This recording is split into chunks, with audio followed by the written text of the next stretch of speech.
Welcome to Seikatsu. Seikatsu is a tile-laying game in which players play as Japanese lords who own pagodas, and they're going to be building a shared garden in between their two pagodas. So let's take a look at the board and see what this is all about.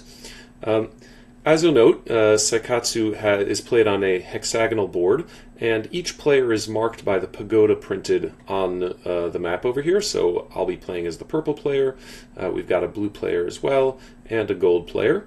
And we each have our scoring markers that I'm just going to go ahead and reset over here.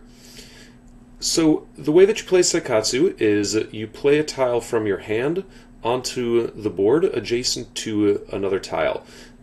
Each of these tiles has a flower and a bird on it, and each flower comes in 4 different colors, and each bird comes in 4 different colors. So that's really to help for the vision impaired. All the gray birds are these predator birds, and all the green birds are these sparrows, and so on and so forth. So what you're trying to do is score the most points, and the way that you score points in Seikatsu is that you lay tiles relative to other tiles, trying to create groups of birds and rows of flowers. So during the course of the game, you're going to score adjacent birds, and at the end of the game, you're going to score rows of flowers. Now, it's really important before we demonstrate how this all works to understand the core idea of Seikatsu and the reason that it's so different and unique. And that idea is that each player is going to score the entire garden. This is one shared garden being built between each player's pagoda. But that what they're competing for really is to have the best view of the garden. And so each player is going to view the garden from a particular perspective. And so I'll demonstrate that. I'm just going to draw a little on the board here for just a moment. So I'm the purple player. Now, during the course of play, birds will score irrespective of this, but at the end of the game, when we score our flowers, purple is going to score flowers in each of these rows. Okay? So that's how purple scores, each of these rows. And we'll look for sets of flowers of matching types in these rows. And I'll explain the specifics of all that later. But blue is going to score these rows, looking down the garden this way from the perspective of their pagoda. And of course, yellow is going to score these rows. So this is quite unique, and even though all the players are going to score all of the tiles in the garden, because of this unique perspective, they're actually going to have very different scores and very different tactical options as we play. Alright, let me go and erase all that, and let me demonstrate how the scoring works and how the game really works. As I mentioned, on your turn, you're going to play a tile from your hand. Now, normally these tiles would be hidden, and just in the interests of this example, we're keeping everything public, but generally speaking, the tiles would be hidden. Alright, so let's assume that it is the purple player's turn, and purple is going to go ahead and play this tile right over here. Now, the first thing that we do is check for adjacent matching birds. So this over here is the played tile, and we have 2 adjacent matching birds on these 2 tiles. So that's going to be 1 point for each of those adjacent birds, and then a 3rd point for the tile played. So green is going to score that whole, purple is going to score that whole grouping of green birds for 3 points. Purple will then draw another tile from the bag into its hand. Again, this would be hidden, and now it would be blue's turn. Blue is going to play a tile. Now, if blue were to play the tile here, blue would score 2 points because of that match, the adjacent gray bird and the gray bird on the place tile. That would be 2 points. But blue is actually going to choose to play the tile here, and the reason for that is that from blue's perspective, blue wants to build rows of flowers, and the scoring for those rows of flowers escalates. So the very first bird, if you have only 1 bird in a row, it's only 1 point, but 2 birds becomes 3 points, 3 becomes 6, 4 is 10, 5 is 15, and 6 is 21. So there's a lot of incentive to try and build long rows. It's also important to note that you're only going to score for the largest set in each of your rows. So this is blue's row over here, and it can't score multiple sets in one row. Only the largest collection of flowers in this row will score, and so too for all of blue's 7 other rows. Alright, so blue has chosen to go there and scored no points, and they'll draw another tile. Now it is yellow's turn. Yellow doesn't even have the opportunity to match a bird, so yellow is going to play and seek to, first off, block a good spot for a green bird to go down on, but also to match to its purple tiles in its row. And of course, draw another tile and pass the turn. So now it's pink's turn, and pink has a strong play, playing these 2 red birds. So purple is going to go up to 5 points on the track, and also it's managed to create this blue, these 2 blue flowers, so it's building some blue strength in its center column. And of course, draw another tile. This would go on for some time. Let's do another round, and then we'll talk about the kois. Sorry, put that back away. So it is now blue's turn. Blue has these red and yellow, the red bird with the yellow flowers, and so it's going to play here, matching the red to the red for 2 points, and also continuing to build its yellow row. Blue will draw a tile to end its turn, and now yellow will play. And yellow is going to go ahead and play right over here and pick up 2 points as well for matching the 2 red birds, and then draw another tile. So that's largely the structure of the game. You always play a tile adjacent to another tile. Let's talk about the wilds. What the wilds will do is they will score right away as whatever bird you'd like them to be. So for example, purple could play right here and score 3 points because the koi would count as a red bird for purple. So let's go ahead and score them up 3 points. And now on blue's turn, blue might choose to play here. Oh, I should note, by the way, that after playing a koi, you do not draw an additional tile. You simply keep the tile that you have in your hand, and now that's the only tile that you'll be able to play on your next turn. Alright, so now it's blue's turn, and blue can go ahead and play here. Now, the scoring for this play is only 3 points, 1 for each adjacent tile, plus 1 for the place tile. However, the koi, once it's on the board, no longer counts as a wild bird. In other words, only the player who plays the koi can score bird points for it. So blue here would score 3 points, and we'll go ahead and push blue up to 5.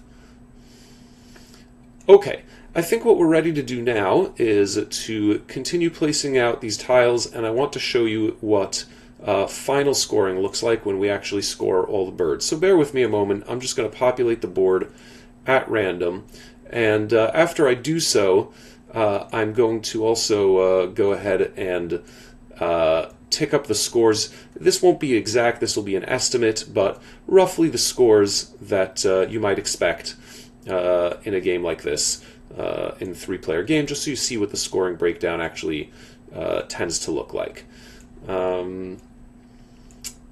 And just for the purposes of the example, I want to make sure that we have a couple of different angles to look at.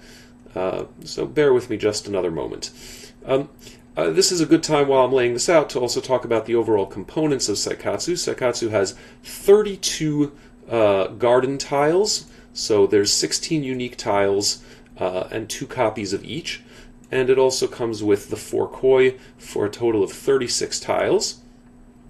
You see the board itself with the score tracker wrapped around it, the draw bag for all the tiles, and 3 scoring pawns. Our sense is that Seikatsu should retail in the neighborhood of $20 or $25 a copy. These tiles, you hear them clinking down. They've got a lovely feel to them.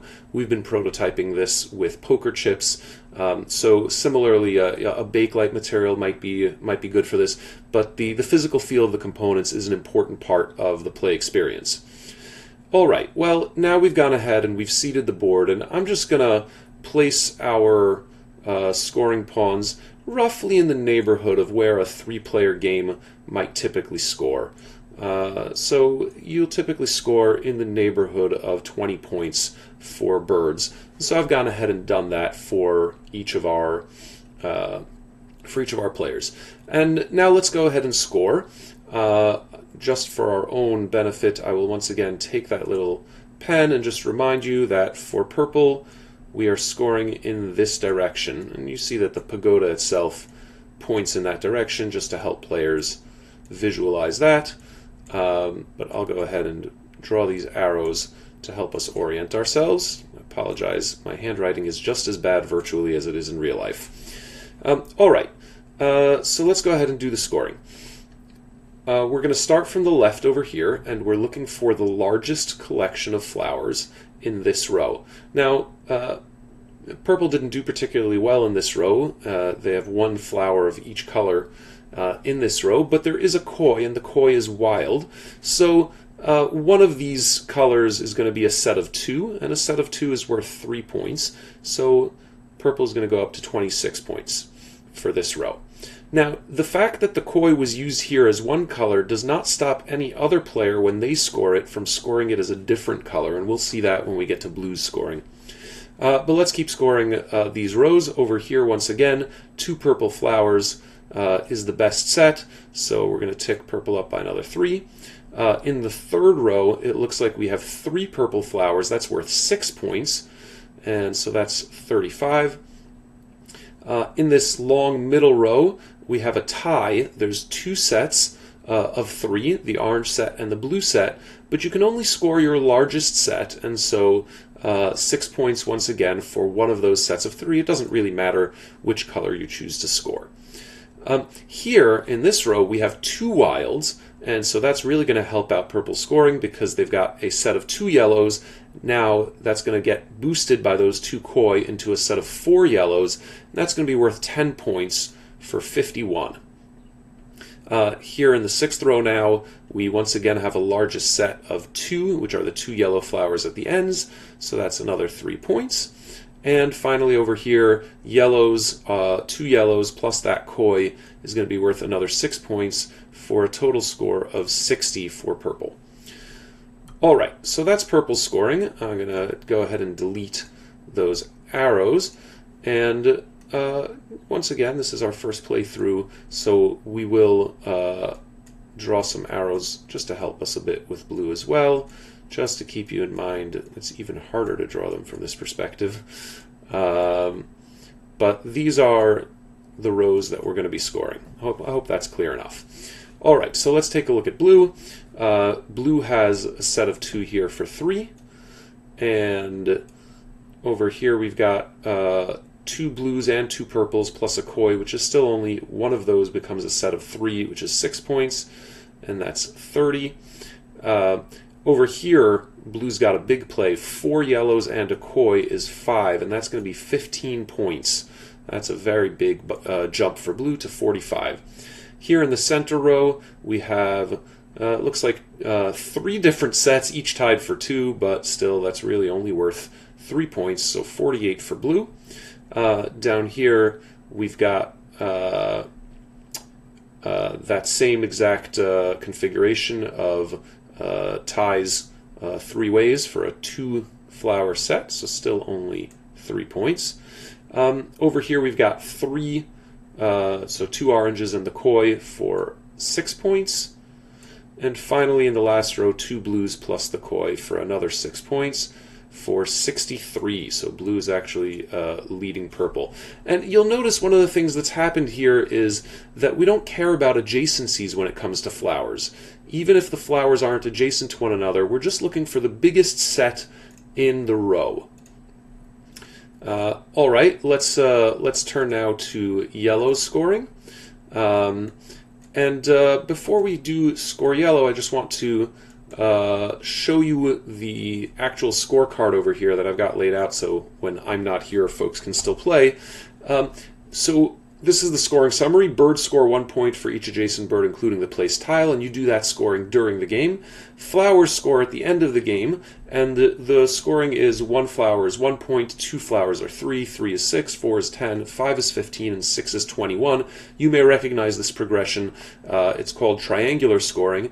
It does have a certain intuitive advantage, which is when a player is considering a play and trying to figure out how many additional points will they make if they turn a set of 3 blue flowers into a set of 4 blue flowers, the answer is 4 points. In other words, the answer is always the size of set you're going to make. So if you're going to make a set of 4, it's going to be worth 4 more points to you than the set of 3. And if you're going to make a set of 5, it's going to be worth 5 more points to you than the set of 4. So that's a really intuitive way for players to remember this scoring. Anyway, let's score up yellow and see how we did, and then we will wrap this up. So yellow's got 2 orange tiles up there for 3 points, so we're going to go up to 22 here. Here we've got a set of 3, the 2 purples and the koi, so that's going to be 6 points. Over here it looks like we've got 2 yellow and a koi, so that's another set of 3 for 6 points. Now on the center row it's 2 ties, right? We've got 2 blues and 2 yellows, plus the koi, nevertheless a set of 3 for another 6 points, and that's 40. Over here was yellow's big play, 4 purples for 10 points, bringing them up to 50. And is it going to be enough? Let's find out. Once again, a tie for only 2, so that's 3 points for that set of 2. And finally, over here, we have a set of 3, the 2 oranges plus the koi, which is going to be 6 points. So yellow brings up the rear at 59. Final scores here, 63, 60 to 59. Now, I should note that we played most of this board out pretty randomly. I just tried to make sure that there were a couple of different sets and possibilities for the purposes of the example. Players playing more strategically can certainly score into the 70s and the 80s, and the distance from first to last tends to hover in the 8 to 15 point range. In a 2-player game, those scores will escalate a little bit further as players are playing more tiles and making more matches and scoring more for birds. But that gives you a pretty good sense, I think, of how Seikatsu plays, what the feel of the game is like, how scoring works, and should give you a good opportunity to decide if you want to learn more. If you do want to learn more, you can email me. My name again is Isaac Shalev, and you can email me at isaac@kindfortress.com. You can catch me on Twitter as kindfortress. You can also email my partner and co-designer Matt Loomis. He is topdeck@gmail.com or mrtopdeck on Twitter. So please reach out to us if you have any questions. You can play this game on Tabletop Simulator. It is available for everyone, so feel free to play on your own as often as you like. And we hope you'll get in touch with us if you are interested in learning more. And we are looking for publishing partners who think that this game would be a perfect fit for their line. So don't hesitate. Please do reach out. Once again, Isaac@kindfortress.com or kindfortress on Twitter is the best way to reach me. Thank you very much. Hope you enjoyed this play of Seikatsu.